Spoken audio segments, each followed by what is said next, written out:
Shalom, shalom. Bwana Yesu asifiwe. Kwa majina yangu naitwa mchungaji Jared Msanjo wa kanisa la Pentekoste Tanzania, Parish ya Upendo Christian Center, maarufu kama kanisa la Makuti, lililopo Mbezi Beach, Makonde, Dar es Salaam.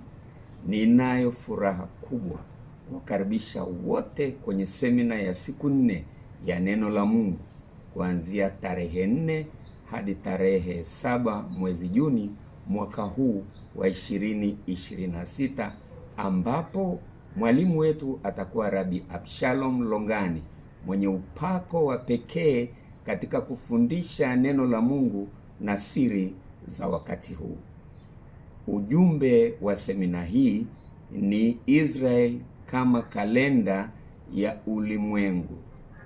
Tutatazama kwa undani uhusiano wa Israel na kanisa, jinsi Israel ilivyo kalenda ya ulimwengu katika ulimwengu, na jinsi matukio yanayotokea katika Israel yanavyoathiri kanisa, mataifa na wakati wa mwisho.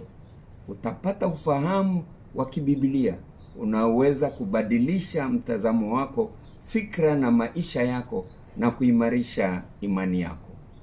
Muda wa semina utaanza saa 8 mchana mpaka saa 12 jioni. Tunawakaribisha watu wa madhehebu yote, dini zote, kabila zote na mataifa yote. Hii ni fursa ya kushiriki pamoja, kusikia neno na kupokea baraka za Mungu. Kama uko Dar es Salaam, mikoani au popote duniani, usikose kushiriki nasi moja kwa moja au kufuatilia kupitia channel yetu ya YouTube. Mungu ana neno maalum na ufunuo wa kipekee kwa ajili yako katika siku hizi 4. Mungu akubariki sana. Shalom, shalom.